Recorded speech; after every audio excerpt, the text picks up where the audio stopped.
I started to do photography part-time. A friend of mine asked me to do a birthday party. She gave me an envelope with like $200 in it. And I had that aha moment. I was willing to risk it all in a direction that I have no idea I'm going in. Yeah. I want it because I want it, and it doesn't have to make sense to anybody else. What we're feeling is our higher self is connected to a vision we can't see. We're only getting a feeling, a glimpse of it, and we have to trust that enough to move toward it. It's actually kind of terrifying at the same time. Thank God. Yeah. It's not just me. Yeah. I've always thought that courage was a good thing. I literally thought like as soon as you did it, confetti would fall from the sky. Right. Confetti doesn't fall. It literally feels like you're gonna die. Like, it feels like you're dying, but you're not. You're literally becoming just more of yourself.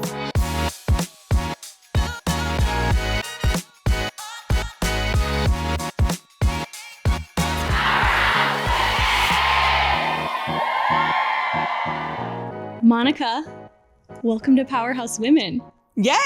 Welcome back. You've been on the podcast before. This is our first time getting to film in person, and usually you're the one behind the camera. So how does it feel for you when you step out from behind the camera within the business? Really weird. Does it? Feels really weird. Yeah, because I'm actually really funny in front of video. Like I will say the wrong thing. Oh, good. Twitch This is going to be fun. This is going to be great. I have this delay sometimes in video. It takes me a minute to warm up. So it's actually pretty interesting. I'm sure my wife is laughing hysterically. She was like, she took a long time to answer that question. That's the magic of editing. So we can edit everything. Awesome. But it's so fun to get to have a sit down conversation with you, because if anyone isn't familiar with you and your story and just what an integral role you've played in Powerhouse Women, I'm excited to get to capture this in this season of our lives and businesses, because you are one of those people that I feel like our businesses really grew up together. They're like childhood friends. They met in, let's say, like kindergarten. Like we didn't meet as newborn entrepreneurs, but we met pretty early on in the Powerhouse Women journey. I love to share the story because you're actually wearing glitter shoes today, which is a kind of like our meet cute.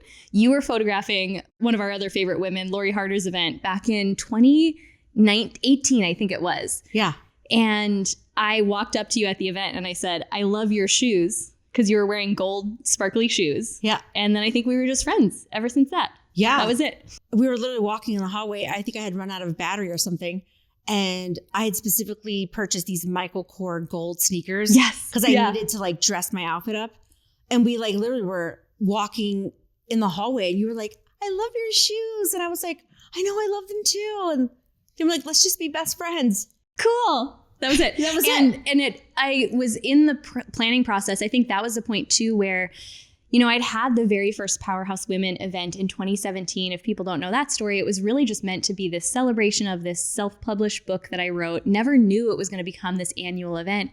And once I had committed, it was around the time of that event, I had committed, put a deposit down. I was doing another event, and I realized I just needed to surround it with people who really knew what they were doing, who also had the energy that I wanted to surround myself with. And when people ask, like, how have you like built the team that helps you facilitate these events? Sometimes it's as simple as that. There was just an energy about you that I was like, that's the person that I want, bringing their energy to the room at what I'm creating, because I can only be one person. And I think one of the things people may or may not realize that makes the Powerhouse Women event special is every single person who has a role in that event, whether they're behind the camera and like the team who's doing media, like Girl Squad, your company, or if they're on stage, it's like we all play a role in creating that environment. And you've been just such an integral part of this community.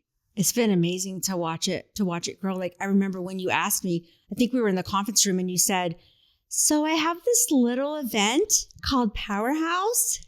It was a little event. And you were like, and I would love to talk to you about being there. And I was like, oh my God, this is amazing. And it was before I had really stepped into like knowing that the event space is where I wanted to be. Yeah. But being surrounded by Lori Harder's group and just the entrepreneurs that were there, I just couldn't believe there was a room full of women entrepreneurs that were celebrating each other. And I was like, oh my God, we want more of this. Yeah. And Powerhouse is just that on steroids. Well, we don't actually give out steroids. We don't give out clear. steroids. This is true. So we don't get banned. We don't get canceled. Yeah, exactly. Emotional steroids. Exactly. I want to take everyone back to the beginning, because I love one of the things about your story is that you consider yourself kind of an accidental entrepreneur. I think a lot of us probably would say that. Like I was kind of the same, similar as what we're saying. I wrote this book, I had this event, and then I'm like, oh, I guess this is a thing. It became so much more than I ever imagined. Take us back to that early stage for you when you were starting a business, but didn't even realize yet that that's what you were doing. Yeah, I mean, it was a complete accident. I was in deep therapy, as a lot of people are. And my therapist said, I just want you to find something to do that brings you joy. Like, let's just find something that just lights you up. And my best friends were like, let's take a photography class. But of course, we're like type A, let's make it harder. Let's learn on film. let's make it 6 weeks instead of 1 week. So we did that. And at the end of my class, my teacher said, I think you should think about taking the other classes. You're actually really good at this. And I found myself talking about shadows and highlights in a way that no one else in the classroom was. I was like really technical and really like I would get up early and shoot what I needed to and was prepared. And I just felt like all those things were happening all at once. And then what happened is I also had a job where my boss was just, now I know that it's not alignment, but was just really tough on me and I was working many, many hours, making him millions of dollars. So I started to do photography part-time. And then at the same time, a friend of mine asked me to do a birthday party. Oh. And then at the end of the birthday party, she gave me an envelope with like $200 in it. And I had that aha moment where I was like, wait a minute. You mean I could do this for a living? Like I literally built an entire program for him. Like why couldn't I do it for myself? And I remember coming home to Shell, having that moment and saying, I'm going to quit my job in a year. And that was 2016. And I've had something booked every month since 2016. If that version of Monica could see what you and Shell have built now, what do you think she'd say? I think she'd say, I knew you were destined for this all along. Yeah. Like that's not a surprise, but I don't think you knew that all of this was possible. I think that's what she'd say. What has been the most surprising part about the journey and who you've become in the process? I think that I can hold a lot of really big things, like really big projects. Like it's almost the bigger, the brighter, the harder, the more expansive I feel. I can handle a lot more pressure than I ever thought I could, but good stuff. Yeah. Like the adrenaline is really good. And so I feel like that's been the most surprising is that this is where I think this is what keeps people stuck is they feel like they don't have what they need to do really big things, but you're not going to know until you actually put yourself in front of a lot of things. And I've been talking about that concept a lot in this season that I'm in. I just keep calling it the gap. It's like the in-between where I've left the previous identity of me. I know I'm kind of in the middle of this big up level, but I'm in the middle part where I'm doing it's almost like I'm in the gym, so to speak, working the muscle of being able to hold more. So for you, what has helped you to continue to expand? Because even in the time we've known each other, you are holding a very different level of success and even team and the type of business that you're running now versus when you first started. So what has that process been like for you as the creative visionary who's bringing this vision to life? What has worked for you to expand your capacity to hold what you can hold now? I feel like what has happened is I've had to stop more and just sit down for a second. And I'm talking like spiritually, emotionally. There's been a lot of like, just sit for just a second. I think doing like breath work, like the hypno breath work has really been life-changing for me. But sitting down for sure and taking the time out to think about what I really want to do. And I've had to like say no recently to things that I thought I would never say no to, but if they just don't feel right, I just don't want to do them anymore. So that's been a little bit of a challenge, but it's been really, really good. I feel like the part that can get confusing for me is that I want it because I want it, and it doesn't have to make sense to anybody else. That's been probably the toughest. The toughest, like, is my wanting enough for direction? Is that enough for direction? Yeah. Is wanting it enough for vision? Like, do I know where I'm taking myself? Yeah. Say more about that, because I feel like clarity is always a big question from this community. How do you know? And what you're essentially saying is you don't. At some level, you don't. But I think what we're feeling is our higher self is connected to a vision we can't see. We're only getting a feeling, a glimpse of it, and we have to trust that enough to move toward it. What does that feel like for you when you're in those moments where you're having to lean into trust and faith? It's actually kind of terrifying at the same time. Thank God. Yeah. It's not just me. Yeah. It almost feels like I recently learned this and I didn't know this regarding the word courage. I've always thought that courage was a good thing. I literally thought like as soon as you did it, confetti would fall from the sky. Right. Literally thought that when I would know, I would be triggered by something like that.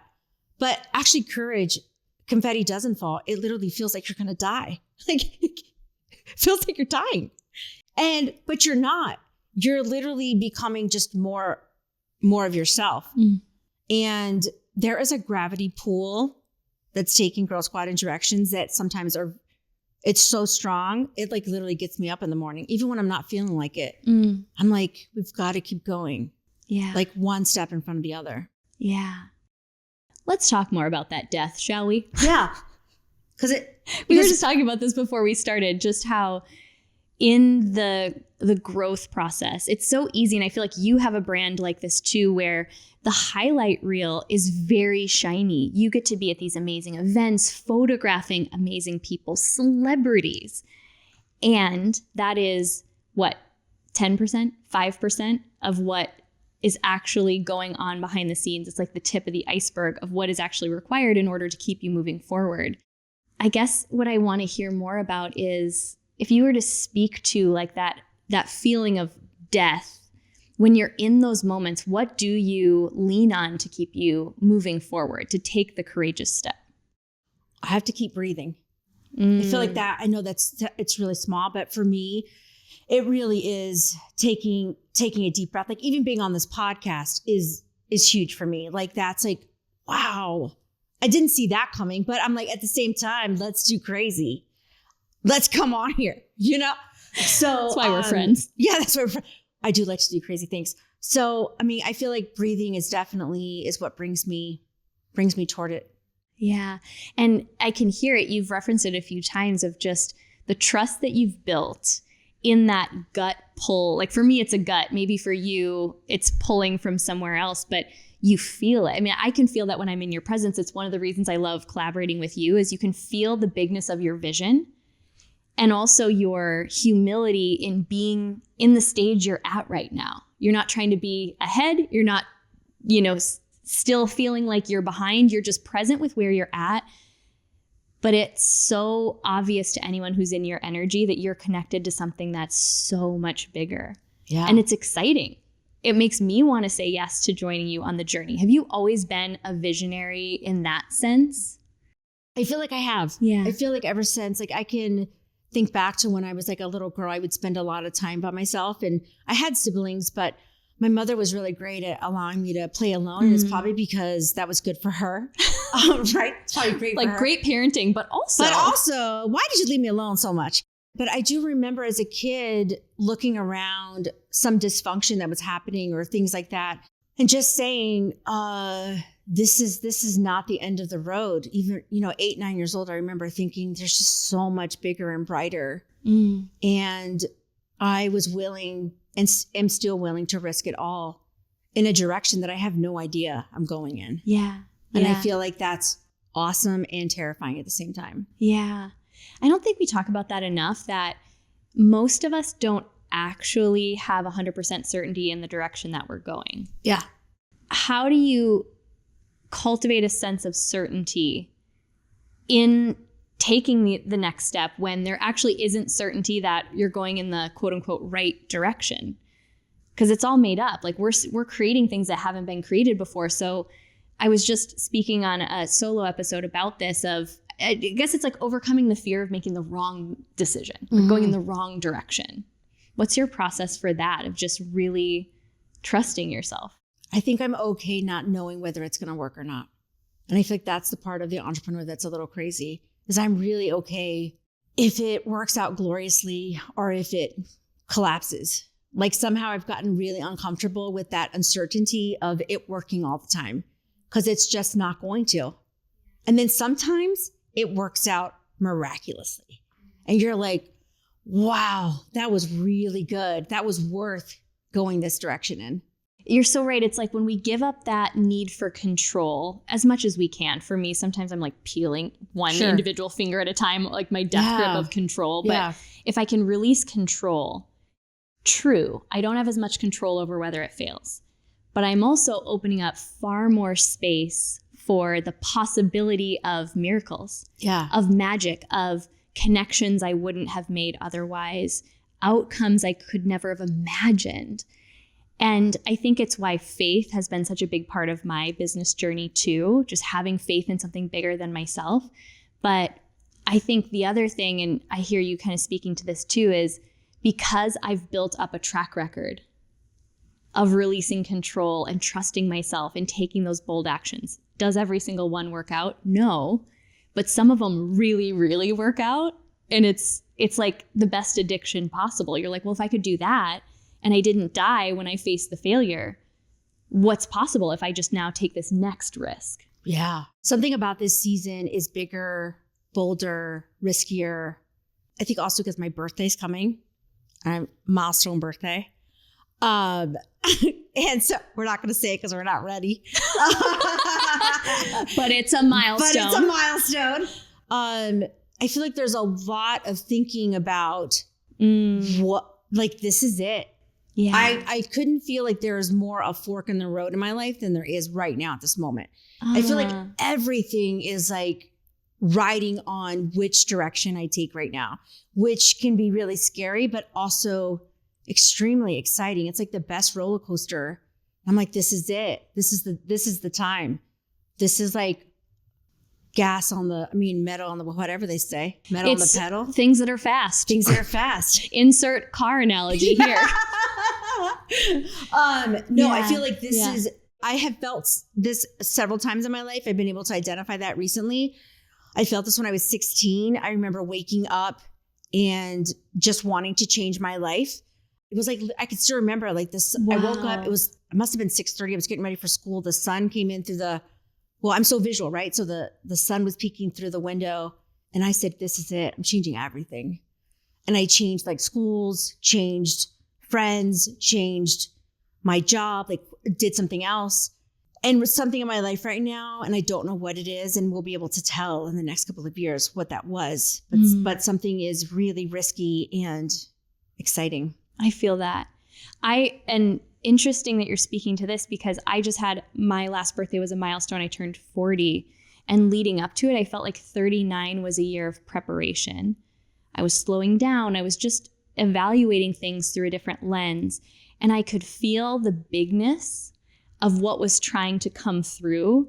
And I still don't know what that is yet. Here I'm halfway into, the next year. So I turned 40 in December, halfway through the year as we record this. And I still don't have clarity on what is trying to come through because I'm still shedding a lot. Has that been what this season has felt like for you? Yeah. And I feel like it's not going to stop shedding as we grow.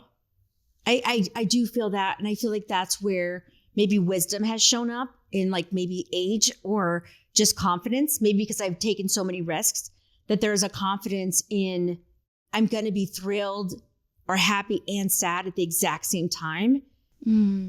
And there is a mourning of we're not the same person, but there's also a deep excitement about what the future has. Yeah. I can't explain it. It just feels like this is the season for that. Yeah. And I think the way that you put it perfectly captures those who can resonate with being in this kind of season with us. I was saying to a friend at dinner last night, just sharing with her some of the really hard shedding that is going on right now that I didn't expect, that I didn't want, things that like have rocked my sense of safety. Mm-hmm. And she asked the most beautiful question. She said, well, what are you excited about in this season? And I think I forget to pause and allow myself to think about what I'm excited about if I were to just, again, like open my hands and kind of release control, which is so much easier said than done. Mm-hmm. But I paused and I said, the cool thing about when you are willing to release anything, you're essentially creating a blank slate for yourself. And I think it's harder and harder to do that the older we get, the more ingrained we are in patterns and relationships and things that we're like, well, no, this defines me. If I'm not this, who am I? But when you're willing to actually release any of that needs to go in order for you to step into who you're meant to be, it actually gives you a blank slate where you can create anything. Yeah. Which sounds exciting, but I think it's also terrifying to a part of us that really seeks control. Yeah, for sure. I mean, I don't know what's coming. Don't know what's coming next. But the idea of what I can feel like, there is like a gravity pull that I've probably felt my whole life, but it's stronger. It's more magnetic. And I can't even describe where I'm being pulled to. It's probably because it's so big that I can't even envision it. Yeah. It could be the hypno breathwork show that I'm practicing every day. It's like really expansive, but I am here for it. Yeah. I'm like all in, straight ahead, going to pick. I've already picked. I'm here today. I'm excited. Yeah. Yeah. Yeah. I love how you're able to speak to just how expansive this feels and how you're still in the unknown of it. What about the things that you've been called to shed in this season? Because that's often where like the feeling of death arises, when it's shedding parts of us, patterns, beliefs about ourselves. I would love to hear anything you're willing to share just about what is the shedding process in preparation for this big thing you don't even know what it is yet. How has that looked for you? What are you shedding? And what has supported you? I've had to really, really think about, not only think, I've had to take some serious action steps about relationships that just can't be in my life anymore. Some really core, valuable people that I thought would be with me forever, or I sought safety in, or security. And just realizing that people aren't the answer, that I'm the answer. I'm the answer to myself.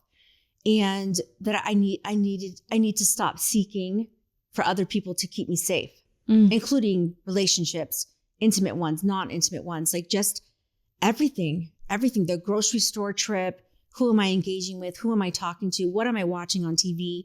Like literally, I just feel like everything, I just feel like this huge sponge that's absorbing all this content, or just everything. And I'm just really careful at who I want in my life anymore. It's been really hard, but also so reassuring at the same time. I'm like, that's right. That needed to go. I feel better. That's right. I was trusting them too much with things that they shouldn't have control over. And I also, there's also this part of me that's apologizing for it too. Like so many of them, I want to say, I'm sorry that I asked you for too much. Like it makes me want to cry. Like there's so many relationships, people that are in my life that I was requiring or asking them for too much, that it wasn't their job either. And that's probably been the hardest to shed, and also keeps me really thoughtful about why and who I'm bringing into the next step with me. Yeah. When you say asking for too much, what's like a practical example of that?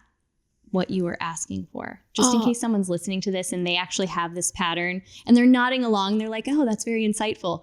But if we were to really bring this full circle so they can see in their life where this might be showing up, what's an example of that? I feel like I tend to want to be rescued because what I feel on a daily basis is so intense. Because I have this gravity pull that I tend to, it's not anxiety. Sometimes it's just pure excitement for life, just pure excitement in general. And I'm still learning how to filter what part's excitement and what part is just anxious or nervousness. So I'm leaning into learning about that. But I feel like I tend to want to be rescued from my feelings or rescued from the bigness of it. It can also delay the advancement of what we're doing next. So that's something that I feel like maybe in overtelling a story that I've told so many times, and they're like, oh my God, I've heard this story a million times. Like we're still talking about it. So things like that have been really, really interesting.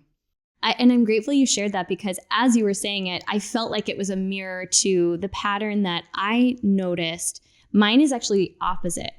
I find a lot of value in rescuing others who aren't asking to be rescued. And that's a trip when you start to see it everywhere. And just start to renegotiate how I show up in those relationships does start to shift.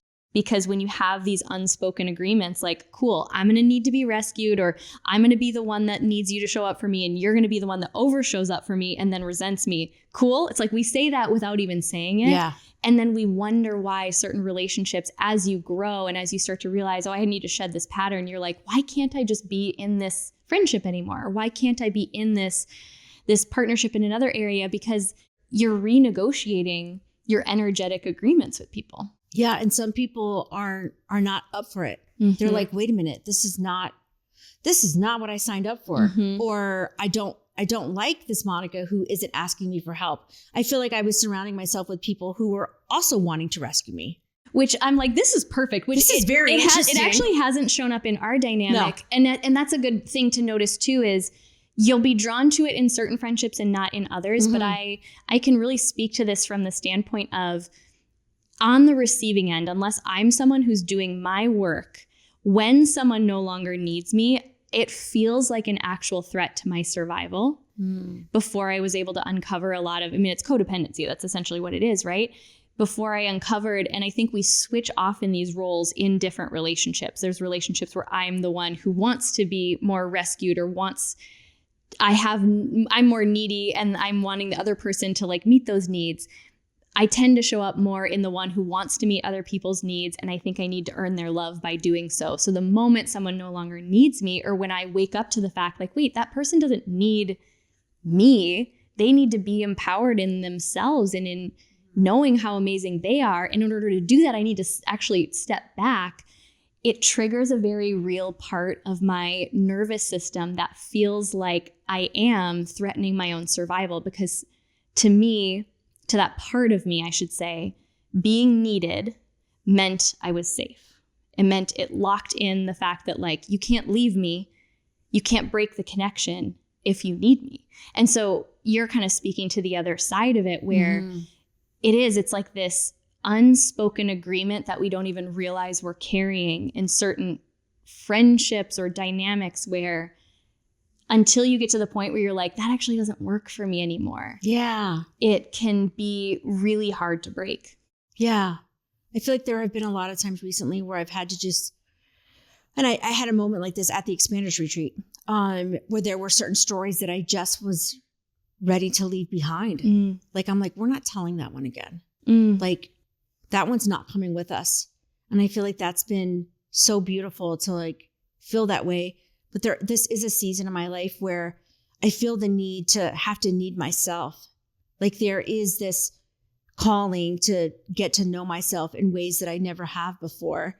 And that requires silence and requires not distractions and too many people around, which has been really hard, because it means I'm not going to probably call you. Yeah. I'm probably not going to text too much. Yeah. I'm not going to want to do dinners or vacations. Like, I really just want solitude. And I've been talking about that a lot too in like the gap season, how much space I've needed, because especially even as we talk about the interpersonal ways that these patterns show up, I've had to relearn how to be in most of my relationships. Yeah. So I need to step back from them in order to analyze and get grounded in what's my energy and what's theirs.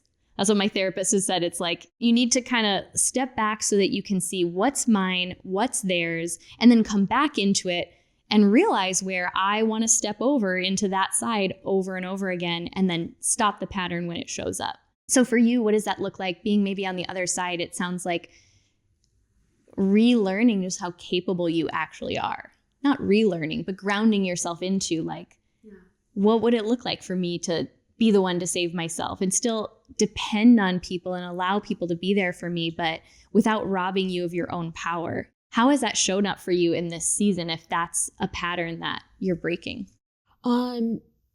It's actually shown up for me in me having to get quieter, which I think because I'm so busy a lot and I do really big events and work with a lot of really big brands and big celebrities and things like that, that I've had to get really quiet, which has been really hard for other people.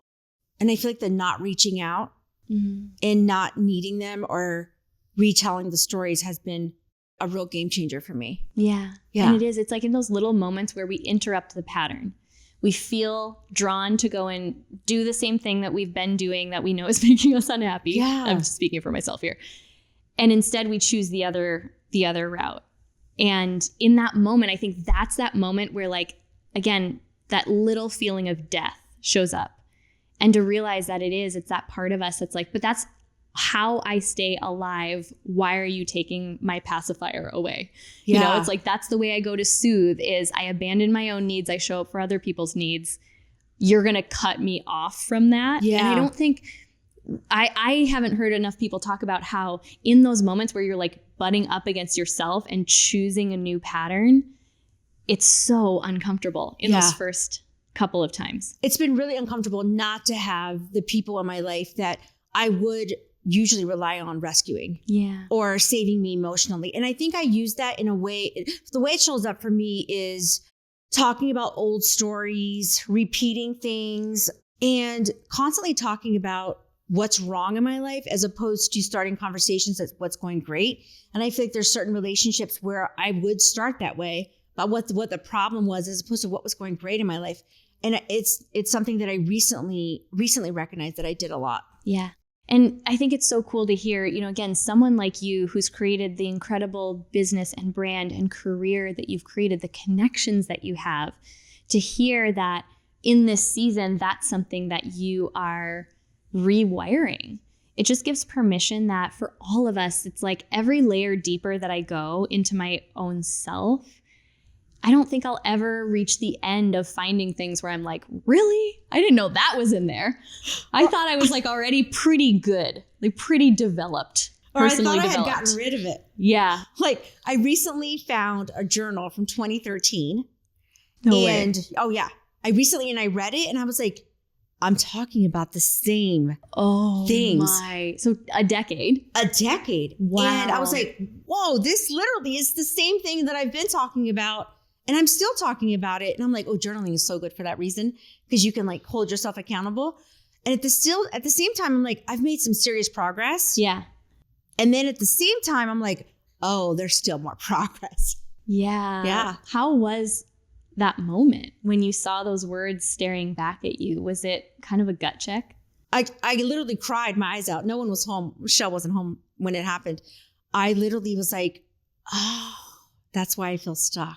Because I kind of am in some things. And I think that's what this reckoning of self-rediscovery, I guess you could call it, is happening, because there were things that my soul has been wanting it to pay attention to. Mm-hmm. I've literally written down for 11 years. I have not paid attention. And I think that's where the fork in the road is coming. If not now, when? Mm-hmm. Are you going to sit here at 70 and say the same thing? Mm-hmm. At 85, are you going to say, I never did it? Mm. And for me, that is more of a pull than I don't feel regretful about anything, but I do feel this pull of like just living bigger. There's just more. And I think you're highlighting something so important, that you know that like that's sort of like the common denominator of the Powerhouse Women community, this feeling like this pull that we're meant for more.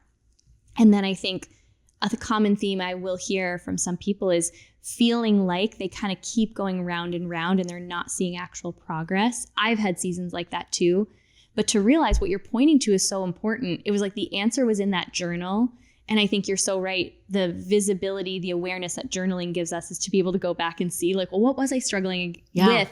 And if we realize a pattern that I'm kind of still struggling with the same theme or the same pattern that I was a year ago, 5 years ago, 10 years ago, to realize that probably means we just haven't addressed the actual root of it. Yeah.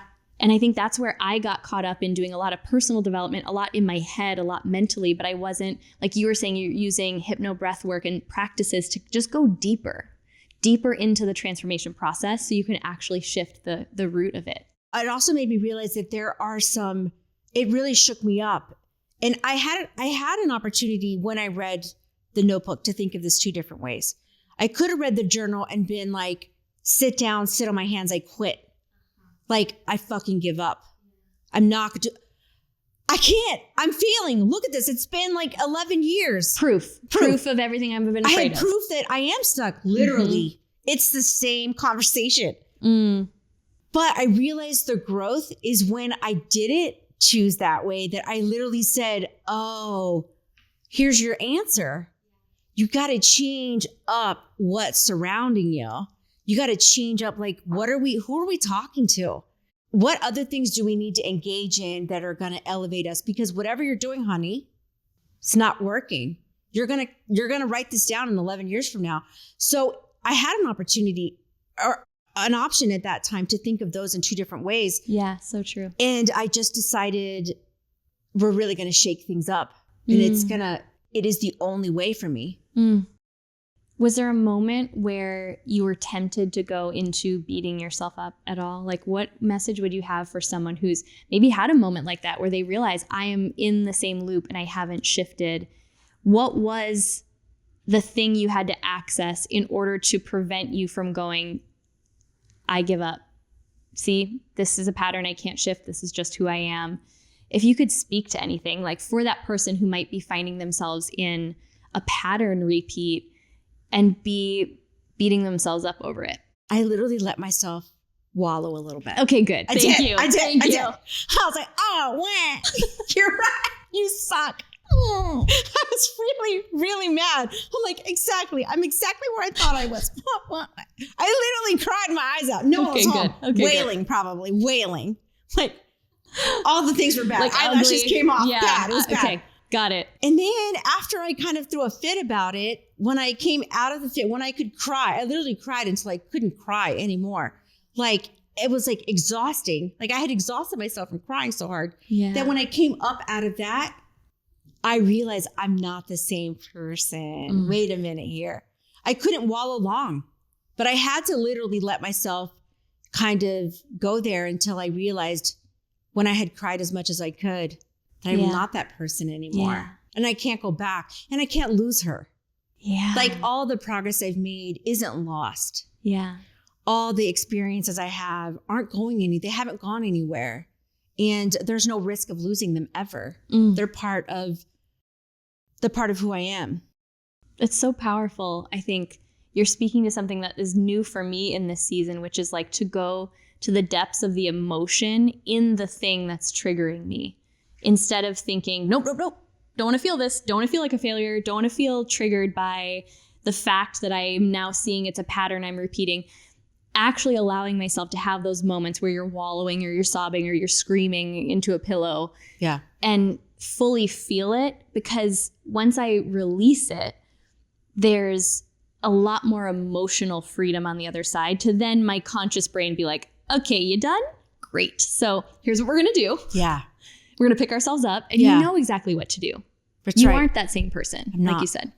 I'm not. And because I've been doing the work of the hypno breath work of really, like, I've seen my higher self in ways that like I can physically see her, like even as I talk about her now, like she constantly pops up because I've been practicing that. I've been practicing a very small 20-minute out of my entire day. And so she talks to you all the time. Yeah. And you're like, oh, as much as you, it's like I'm reparenting. It's like, as much as I'm going to let you sit here and throw a fit, I'm not letting you go. Like, our parents hopefully don't ever let us go. And I feel like she's not ever going to let me go. Like, she's truly got my back, even when I sit on my hands and cry my eyes out. Yeah. Your higher self. Your higher self was like, we ain't doing that, girl. Yeah. Come on. Yeah. Pick yourself up. It's like, it's that part of it, because it's part of us. The one consistent thing we will always have is our relationship with ourselves. And there are these kind of like different parts of ourselves, the higher self being one of them. And you really can't separate from that. You can dull her voice and you can drown her out and numb and try to avoid it, but I think it'll always be there. And that's the part that I think draws most people to this community and to probably both of our worlds, because we're women who are on that journey right along with them. Yeah. So in this next season, with this mystery milestone birthday coming up, I'm turning 50, everybody. I mean, I just wanted you to say it because you look amazing. You defy odds. It's like sitting with J-Lo here. I don't know about defying odds. I have a really good Beverly Hills Botox surgeon. You know, that's defying odds. We can utilize modern medicine to defy odds, okay? Absolutely. And I, especially turning 40, I think it kind of ushered me into this age where I just have such an appreciation for aging. I have such an appreciation for like what a gift it is to get older, to be able to get, doesn't mean we have to look older. Okay. Yeah. We can get older. Yeah. What are you most excited about for this next decade? Being the person that you are, doing the work that you've done to become this version of yourself. What are you most excited about for this decade? I'm excited to see where I'm going. Like, what is this energy of moving towards something that I literally can't see? It's almost like a movie's being played out. And it's like, you know, I'm not going there. Oh, I'm going to go here. There is a little bit of the spirit guiding that I'm really excited to see where do we end up? How big is this? And I think that's going to be really, really cool. And I feel like the 40s were really good to me. Yeah. I learned so much in this decade. And I've been talking to my wife about that. Like, I want to walk into 50 just extremely grateful, like for just the 10 years that we had here and just moving into 50. Just excited. Yeah. And that's actually one of my favorite questions to ask friends on their birthday. So it's not your actual birthday today, but we'll pretend that it is. So the first part being, what are you most excited about for the upcoming decade? The second one is, what was the biggest lesson or one or two lessons that the previous decade taught you? I feel like the 40s did teach me to stop for a second. Like, it was okay to pause every once in a while. And I want to walk into 50 embracing that a little more, because I feel that there were things that I could have done in my 40s that if I would have just stopped for a second, that would have been really great, but still really grateful for all the things that I learned. I feel more of a woman. I feel like I'm wiser. I feel really grounded. I feel really sure. And I think that's probably been the biggest. The 40s were good though. We learned a lot. They really are. I think it just kind of keeps getting better every decade. That's how I feel now. That's not to say that you don't go through, I mean, the major shedding, but I can feel what's on the other side of this shedding for me. And so anyone who's in it or you're in a big transition of any kind, it's like, I think the height of what's trying to come your way is going to match the depth that you're willing to go within yourself in those seasons of transformation. And I'm just so grateful to have friends like you to go on this journey with. Makes it a lot more fun and a lot less lonely. And it's just been the biggest honor of my life to get to make magic with you. I feel like that's every time we're talking about an event, like we're planning for Powerhouse Women 2024 right now. It's just always what I want to say is it's just so much fun to bring your creative talents together with mine, together with everyone else we get to partner with and literally make magic with you. It's the best. Literally magic. I'll play in your sandbox any day. Any day. I feel like we're two girls that are like, I want to play here for a while. Yeah. Like, I will run with you as far as you want to run. Like, I'm willing to and want to do that. That's been really exciting to rise together. Yeah. We got a lot in store for this year. I'm excited for people to see it. Well, we don't know. We don't know. In general, we don't. For the event, we're starting to get to know what's coming. But for anyone who, you know, we'll talk a little bit about like your specialty and the kind of projects you're most excited to work with. Because when people ask like, well, who do you trust with your event video, with everything, it's you, it's Girl Squad Media. So that's the answer in case anyone was wondering. But talk a little bit about, so work-wise for this next decade, if someone is the perfect partner, they're looking for a creative team to help them bring their vision to life, who are you most excited to work with and where can people find you? I feel like this next phase is, I think Girl Squad Media will become people's personal paparazzis. Ooh. Yeah, I do. I feel like things like the red carpet experience that we offer, letting people be as big as they can see themselves and capturing that lights me up. I don't know why, but I think that's why Powerhouse really works for us, is because you are risking it all when you do that. Like, it is not easy to get on stage. And the fact that I get to capture those moments really is what I think I was meant to do. Like, capturing women living their lives it's just so exciting for me. Yeah. Yeah.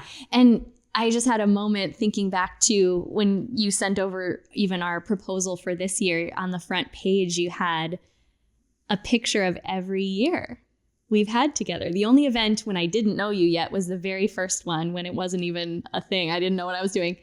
And it was like 2018, 2019, 2020. Well, 2020 we skipped because that had to happen. But it was just like this visual to watch the growth that it was really to watch the growth that I've had through your lens, and just kind of like that journal.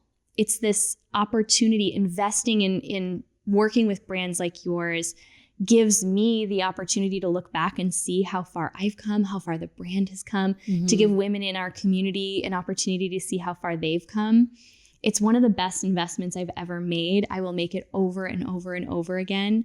And the actual content we get is like the smallest sliver of the value that I've gotten from working with you, because it's you.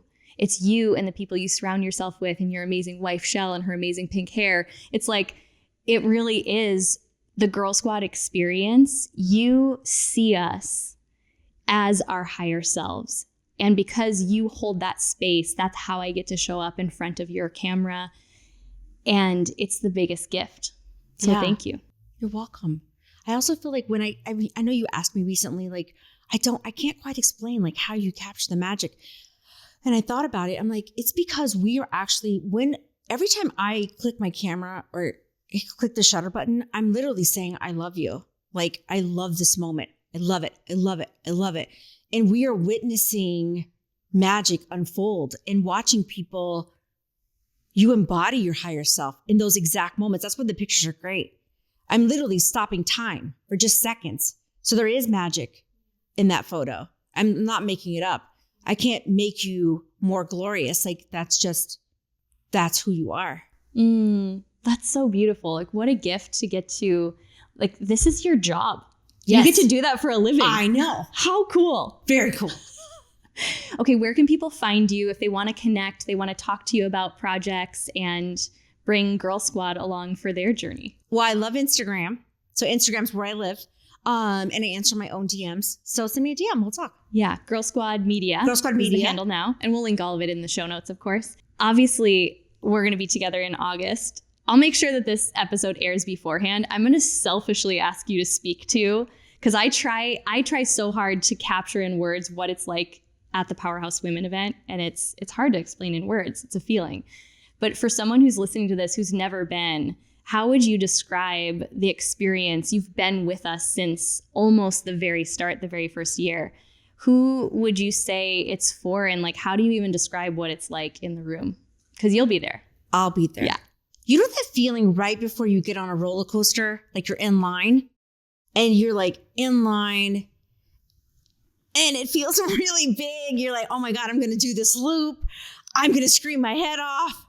Like, it feels like the best roller coaster ride. And you're like, but it's energetically. And then after you do it, you're so proud of yourself. Like, after you allow yourself to be in that room with all those entrepreneurs, we're talking about women who envision the thing that you dream of are in that space on all different levels. We're talking high level entrepreneurs that are just starting. You put them in one space, and the people that are just starting can believe in themselves, believe that it's possible.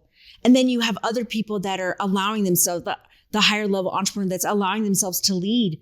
That's just as beautiful, because leading is not easy. So you put all that energy into one room, and it is the biggest dose of optimism, of daydreaming I could possibly think of. Again, no actual drugs, but you might leave feeling like you're on drugs. You might leave like euphoria, but no actual drugs. That we know of. I don't know. I don't know. I don't know what the rest of you do, but I'm not on actual drugs. Well, I love you so much. I'm so grateful that I get to make magic with you. And I have one final question, which is such a fun opportunity for myself and everyone listening along with you to pause and just have a moment of appreciation. It's like the Snoop Dogg moment. I want to thank me. But it's a moment of appreciation for something that maybe you haven't celebrated. It's a moment, big or small. We just call it a powerhouse moment, but something that you really want to celebrate yourself for in this moment publicly. So if I ask you, like, what's a recent powerhouse moment that you want to celebrate or acknowledge yourself for? What's the first one that comes to mind? Being here, because I'm not supposed to be. There's so much evidence in my life of, I don't come from a family that's educated. I grew up in a trailer park. Like, I'm not supposed to be here. I'm not supposed to be handling a camera. I literally had to do everything on my own. And that is a big deal. There's this small little girl from Texas that daydreamed about life being bigger. And to see that manifest itself just because I want to, like, I'm here. That's amazing. Yeah. That simple moment of appreciation. I'm so glad that you are here, like physically today, and that you stepped out in courage to take those actions that our paths could align in the way that they have, because it's just been the greatest honor to do life and business with you. So good. I love you so much. Love you.